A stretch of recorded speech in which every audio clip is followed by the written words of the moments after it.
At the Nocturnists, we are careful to ensure that all stories comply with healthcare privacy laws. Details may have been changed to ensure patient confidentiality.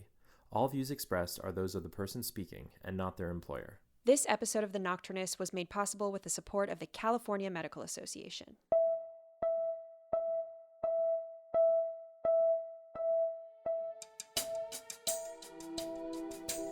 Taking care of patients is hard, and when we're on the job, it's common for feelings to come up. But what should we do with those feelings? Indulge them in the moment? Suppress them and express them privately at a later time? Or avoid them altogether? This is The Nocturnists, stories from the world of medicine. I'm Emily Silverman. In this episode, pediatric hospitalist Monica Stemmle and I talk about becoming emotionally numb at work and how it's impossible to cope perfectly with the struggles of the job. It's all right that kid was really sick, it's fine, whatever. Another kid with cancer, it's fine, whatever. Another kid with a car accident, it's fine, whatever. But then something checks you. But first, Monica tells a story about her favorite way to work, on the night shift. Okay, you see what that says up there? Well, embarrassingly recently, I found out, despite that name, you guys are not all Nocturnists. Like me. Well, you should be, because it's awesome. Here's why. When you work days and you need help with something, they're gonna say, first you have to get approval from this guy, from that lady, from blah, blah, blah, blah. And when you work nights, they just say, sure, we can help. When you work days and a protocol isn't working, they say, if you want to change that protocol, you're gonna have a meeting to form a committee, to write a memo. And when you work nights, they're gonna say, protocol? What protocol? When you work days, they're gonna say, didn't you get the memo? We have a protocol. Now we can only have water and vegetables at all our future meetings, forever. And when you work nights, midnight potluck. But even if you do get a gig working nights, they do make you come in the day once in a while.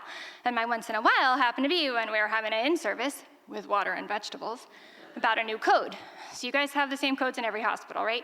You got a code blue, it's a medical emergency, code red, it's a fire. Well, I don't really care about those codes because I'm a pediatrician. And as I constantly find myself saying, like when I'm arguing with MRI over who gets to go to the scanner first, kids are more important. Adults have had their lives.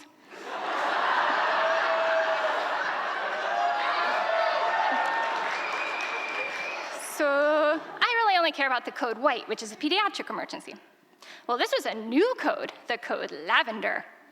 Have that one yet? That's for when something depressing happens, like you have to break a bad diagnosis, or there's a death, or whatever. Anyway, the residents have a really big feeling about it, and they get to call code Lavender.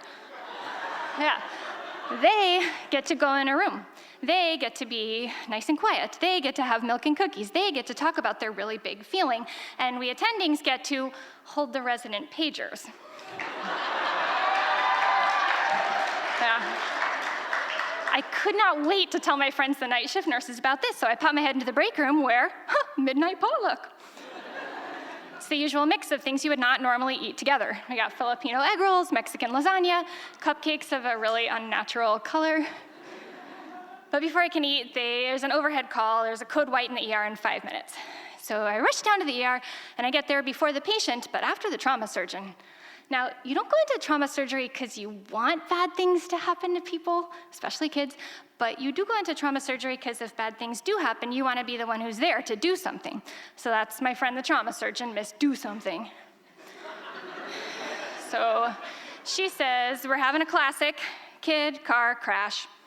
So this kid comes in full arrest getting CPR. And what I think isn't do something or color code Lavender, I think this isn't going anywhere.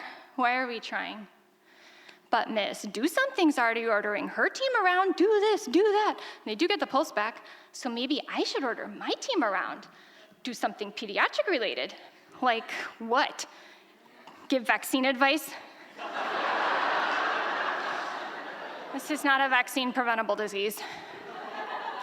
But I see my junior resident, and she looks really pale, and she's hiding her face in her code card. So maybe I should be nice to her, because she's nearby and she needs it. But I already used up all my niceness on that vaccine-reluctant family in the well baby nursery.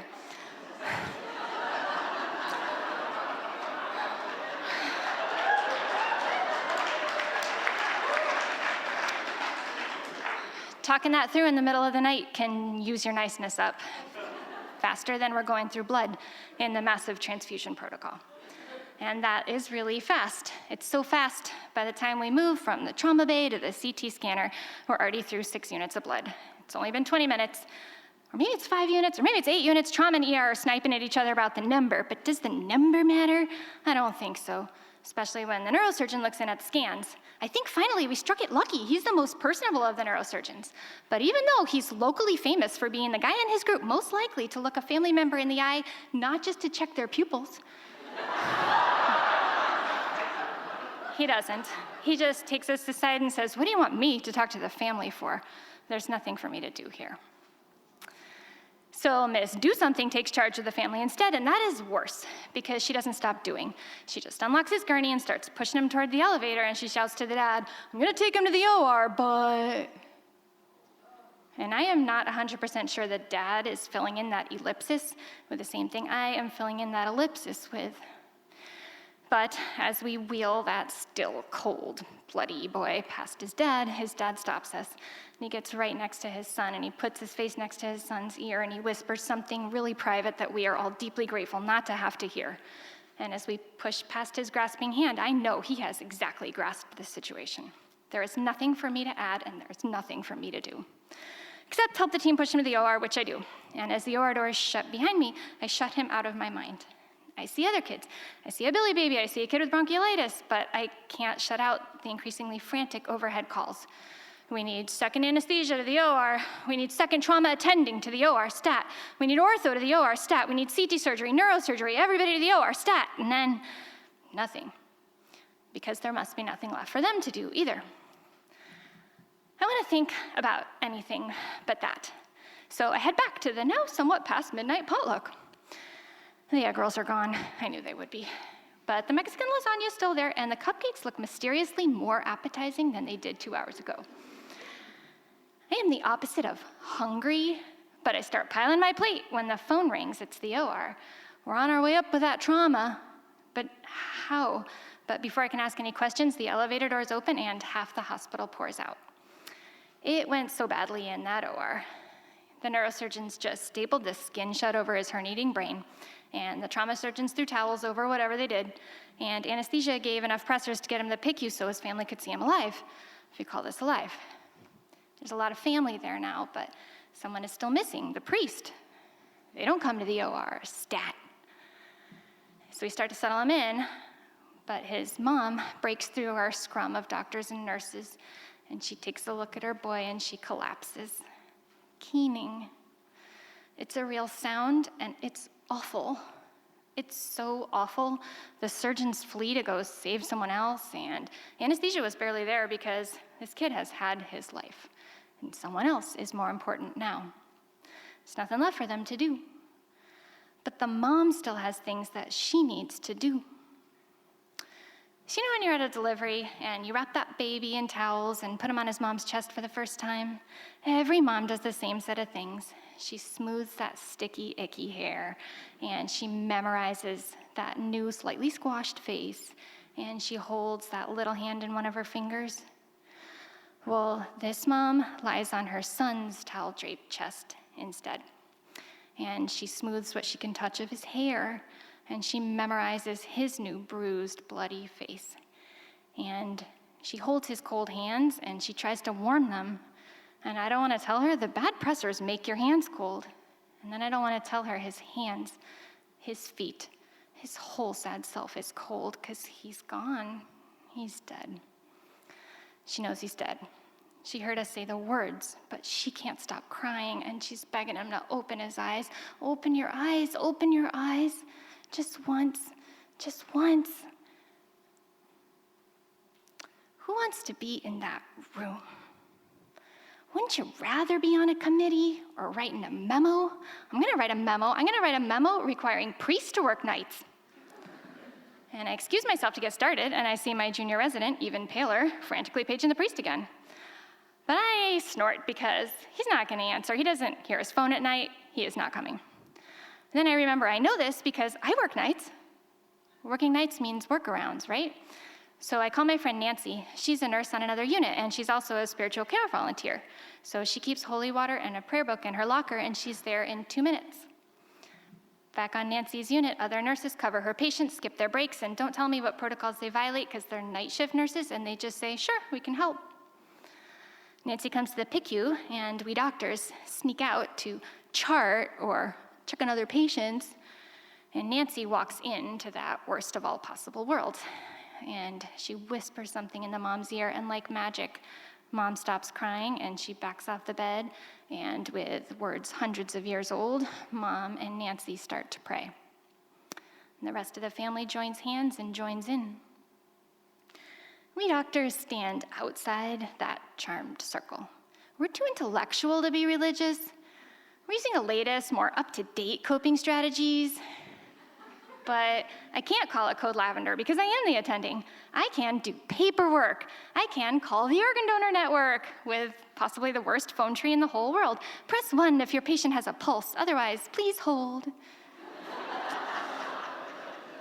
They don't have to say if they don't have a pulse, well, they can wait. So I wait. I wait through the whole night. And in the morning, I don't know why, but I can barely find my car. And I don't know why, but I am really snippy with my husband. And when he asks how my shift was, I say, fine, as I pour coffee into my cereal and listen to my daughter tell me a spelling test is the worst thing that could happen to a child. Okay, but you should still work nights, because they're not all like this. I go through a series of nights not like this. Nights where I help kids, puking kids, wheezing kids, sick, but definitely gonna get better kids. I decide I do not need coping strategies. Those are for residents. Besides, the wellness committee meets during the day, and I work nights, and I hate committees. I will just keep my work life and my home life separate. And yet, why am I signing my 4-year-old up for a swim team? He wears a Speedo the size of a postage stamp. It takes him forever to finish 1 lap, but he will be safe in water. I don't let my kids play with marbles or coins or eat gummy burgers or anything else I've ever seen fished out of a pediatric trachea. But sometimes I let them eat cookies for dinner because of all the kids who can't eat cookies, who can't eat. But this night I'm just really cranky with my kids, and I screech at them. They are lucky to be able to study for a spelling test. They are lucky to be able to eat the food I burned, and if they don't stop squabbling, they're gonna be lucky enough to go to bed early. Well, my little guy asks to go to bed early because his tummy hurts. I don't think he has gastro or a cramp or ate too many cookies. I think he definitely has a tumor. And I put him to bed, and I cry over his bedside, and he falls asleep. And I fall asleep, and in the morning, he denies he ever had any pain at all. And so do I.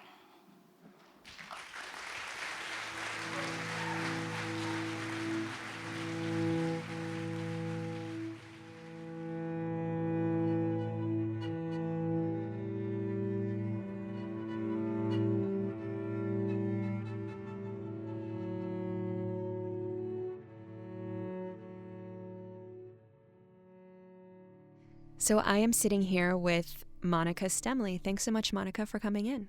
Thank you. Can you tell us a little bit about your journey to pediatrics? When I was 5, I thought I wanted to be a pediatrician. And most of the time, what you think you want to be when you're 5 doesn't work out at all. One kid who definitely is going to be a superhero. That's his whole plan. But I thought I wanted to be a pediatrician, and it turned out I was right, which I think is very unusual. So my parents are both pediatricians. They picked the same cadaver on the first day of medical school. That's how they met. Romantic. Super romantic. And that turned out to work for them. So they loved pediatrics, and I think that probably made me think it must be a job that makes you happy. It's so interesting to hear you talk about coming from a long line of physicians. I think at the show, your intro was that you're a 4th-generation physician, a 3rd-generation... Opposite. I'm 4th-generation Californian and 3rd-generation physician. 4th-generation Californian, 3rd-generation physician, and 2nd-generation pediatrician, and 1st-generation hospitalist pediatrician. I'm so curious what it's like to grow up in a family of physicians. It was, obviously, I liked it, or I would have run the opposite way like my brother, who went into computers. Because, as we always say, he's the smart one. loved hearing the stories. My grandpa was a small town doc in the East Bay, and he delivered babies door to door and did surgeries and just was a family doc. My uncle's an internist. My parents are both pediatricians. I have a great uncle who is a pediatrician also. And the stories that they would tell, that they would bring home from their families, their patients, my grandpa's war stories, all those stories I think were probably what made me want to do it. They don't talk a ton about the pathophysiology, right? That's never the part you bring home. You never bring home, I can't believe that there was this new resistance mechanism and then I switched antibiotics. And that's the whole story, It's always fascinating stories of people's lives, and that is definitely what I wanted to get involved in. In your story, you make a case for nights.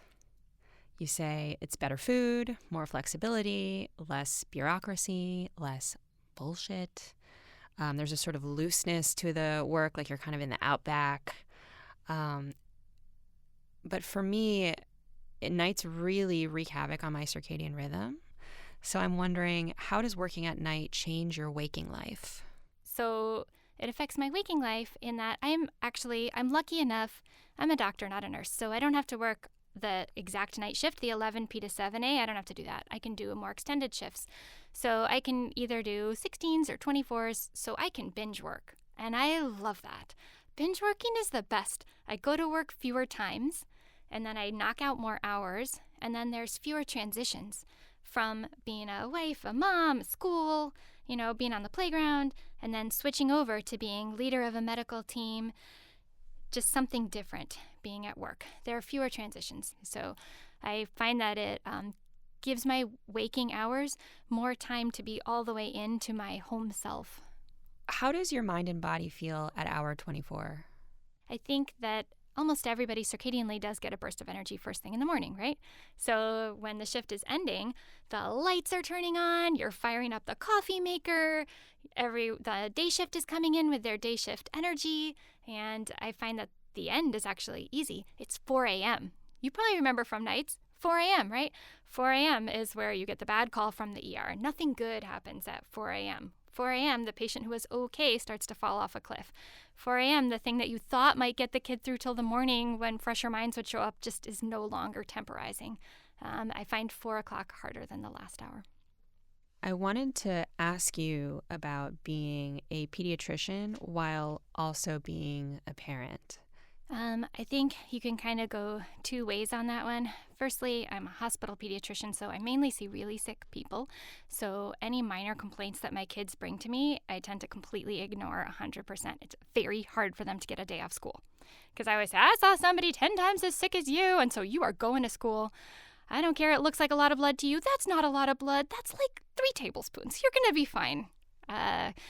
It's hard for them to raise my interest level. But you do go through waves of anxiety and think, what if it was my kid? And then you have to shut that down right away or you can't keep working. Because if every time you look at your kid, you see all the ghosts of the other kids your kid's age who had the bad thing happen to them and derail their life, I don't think you can keep going. And if you're at work and you think, this could be my child is just like this, you can't work. Because you wouldn't want to do the awful things to your kid that you're about to have to do to the kid in front of you. You don't want to put in an IV even though they're screaming. You don't want to put in the IV again when the first one fails. You don't want to poke them 7 times because you really do need that blood. You just couldn't do it if it was your own kid. And so you have to put up a boundary and say, or at least for me, I have to put up a boundary and say, this is not like my kid. For whatever the reason is, you just have to not attach as much as you would to your own child. That's where I go with it. It sounds like that avoidance behavior is adaptive in a lot of scenarios, but do you ever come up against moments where it doesn't serve you anymore? And it sounds like maybe that's a little bit what happened at the end of your story, and you leave that thread dangling for the audience. Like, what happens when you avoid and you avoid and you avoid, and then you hit a wall, and then what?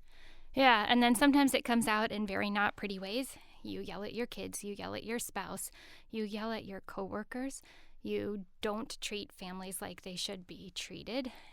You find yourself snippy with people you shouldn't be snippy with. And hopefully at some point somebody checks you, your kids, your spouse, your coworkers, or family. And then hopefully you find some better way of letting out those feelings. But obviously there can't be one answer, right? If there was one answer to coping or to figuring out boundaries, there would just be one seminar. You'd have it first week of medical school and you are done. It's all right, you're set. There can't be, right? I think you have to kind of go back and forth a little bit. In training, in med school, in residency, you're so all in with the lives of your families, especially you're in pediatrics or, I don't know, maybe internal medicine, you're really connected, right? Because you go into it because you like people and you want to be part of their lives and you want to be the healer who's there for them at the most important part of their lives. And then at a certain point, you realize I can't be there like that for every patient all the time. And then a lot of us go too far the other way. We say, they're not like my family. They're separate from us. I'm setting a big boundary. It's all right that kid was really sick. It's fine, whatever. Another kid with cancer. It's fine, whatever. Another kid with a car accident. It's fine, whatever. But then you start thinking, oh, but something checks you. Like a med student says, wasn't that awful? And you think, oh, that was awful. And you have to go back and, rejigger. I wish I had one answer. Don't you wish? What do you do? You must have difficult situations all the time. Internal medicine, adults get old. They die. You must have that a lot. We do have it a lot. And there are two things you said that I loved. One is that moment where the med student comes to you and says, isn't this awful? Because I have that a lot at San Francisco General, certainly related to death and dying and disease, but also related just to the social realities of our patients, where patient is homeless, they're better, time to discharge, we offer them a shelter, they don't want a shelter, and so it's discharged to street. And my career for the last 3 years has been like, discharge to street, whatever, discharge to street, no big deal. And then the med student comes on the team and it's like, discharge to street. And the med student is like, wait, what? And so having those moments where you're constantly being checked by the fresher trainees can be really grounding. So I love that. And then the other thing you said that I love is this idea of course correction. And I think you're right. I think it may be too much to ask that we steer the ship toward true north every day, all the time. Maybe it's more of a zigzag. You overcorrect one way and then you go back, and then you overcorrect the other way and you go back, and maybe that's just the reality of it. So I like that metaphor. I think that's probably true in all of medicine, that you have to stay humble about the pathology and the emotional part of it, because as you know, the things you told patients 15 years ago are the literal opposite of what you tell patients now, right? In pediatrics, we had the peanut stuff. My first kid was born. It was all no peanuts till 3. Don't give them any If you give them peanuts, you're going to make your kid allergic. Don't do it. And then I had another kid a few years later, and it was, you better hurry and get those peanuts in, or else they'll be allergic. So you go 180 on your patients. You have to be willing to be humble enough to say, this is what we think now.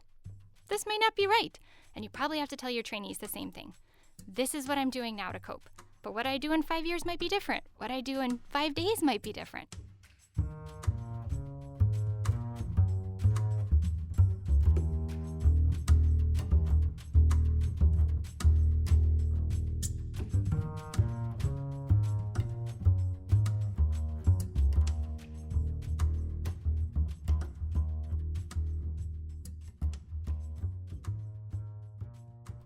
In your story, you bring up this concept of the code Lavender. And when you mention the code Lavender, you do it in this very sarcastic tone. Tell us a little bit about your gripes with code Lavender. So if a code Lavender is where everybody says, code Lavender, let's sit, let's talk about our feelings right now, right after the event, that must be amazing for people who can do that. And not everybody's ready to do that. We had a situation just recently that was a depressing, bad thing, and a kid died. And the senior resident said, okay, everybody who feels bad that this kid died, let's go back in the room and have a moment of silence. And everyone went back in the room and had a moment of silence. But the charge nurse and I were looking at each other because we didn't want to do it. And yet we didn't want to say, well, I don't feel bad. I don't care that a kid died. We cared, but we didn't care yet. We had too many things we had to do, and if we stop and care, we are lost. We cannot do the other things. So we had to just fake it, go back to the desk, do the other things, and then 2 nights later, I called that resident back. I said, here's what that made me feel. When you said that, I didn't feel I was able to say, I'm not ready to go have my feeling in public as a performance with all of you. I couldn't say that to you, but now that it's been a couple days, I'm ready to reflect. Let's go have coffee. We can talk about how awful this was. But just so you know, I can say this to you because I'm the attending, but maybe your intern felt the same. And maybe the RT felt the same. Maybe somebody else, like me, felt they weren't ready to perform in public or to have those feelings when other people could see them, or they just weren't ready to even have the feelings yet. So different people process at different speeds and in different ways. What you're saying reminds me of this time where I was working nights and I took care of a woman with a leg infection, and she was living in an SRO, which for our listeners in San Francisco, it's kind of like a cheap hotel where a lot of marginally housed folks will live. And she kept saying, once the infection is better, please don't send me back to the SRO. It is infested with cockroaches. It is not a healing place. I will not be able to heal there. So I think I put in the note, patient would like to discuss housing options, so on and so forth. And then like 6 or 8 weeks later, I ran into a colleague on the street, and he was like, do you remember that woman with the leg infection? And I was like, which one? Because I had seen probably like 14 women with leg infections just during that month alone. And he said something that suddenly it all came flowing back, and I remembered her face, and I remembered her voice, and I remembered everything. And then he said, the team treated her for a couple days. She got better. They did discharge her back to her SRO. And a couple of days later, she was found dead in the SRO. And I still don't know why that happened. But the odd thing was he told me this, and I was kind of like, oh, that's a shame. That's a shame, like sad case. And it wasn't until like 2 weeks later that I remembered it again. And I actually went into her chart and I was reading it. And as I was reading it, my husband came home and he walked into the bedroom, and I looked up at him and I just like lost it. It was so delayed. It was so delayed. Even after I received the information about what happened, it didn't come out until weeks later.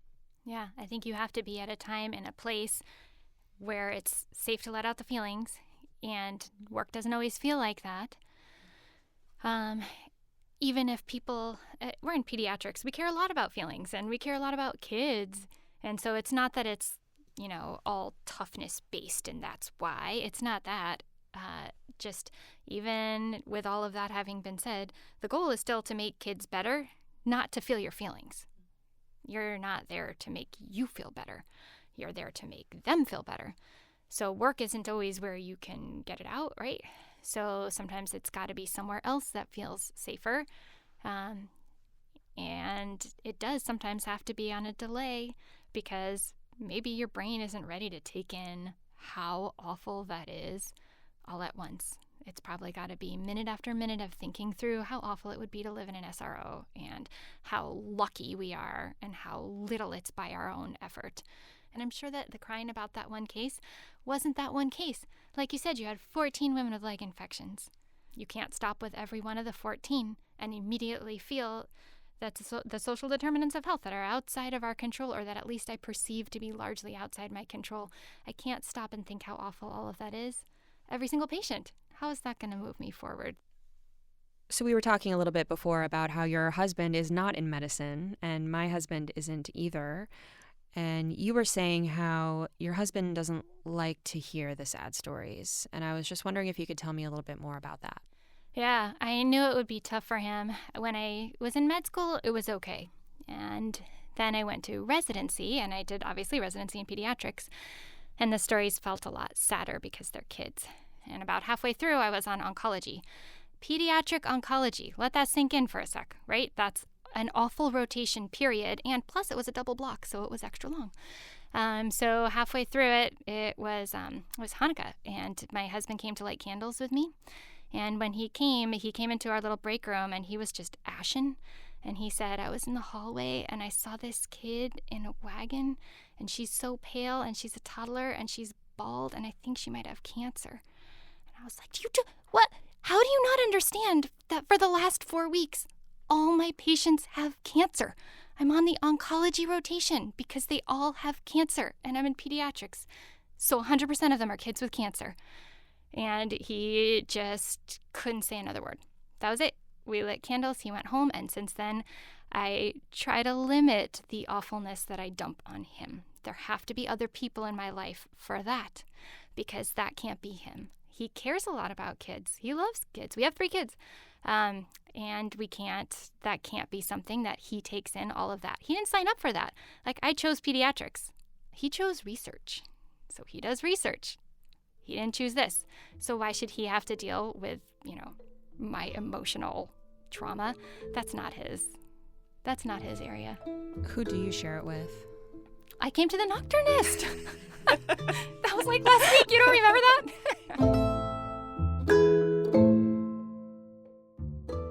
Well, I think even though your story had a dark side, there was this element of energy and, dare I say, humor that came through. So I just want to thank you so much for bringing that story to the Nocturnist stage and for coming here to chat with me about it afterward. Thank you so much. It was a pleasure. Thanks so much for listening and being part of the Nocturnist community. How do you cope with the stress of medicine? Let us know at 415-991-0958, and your voicemail could be featured on a future episode of the show.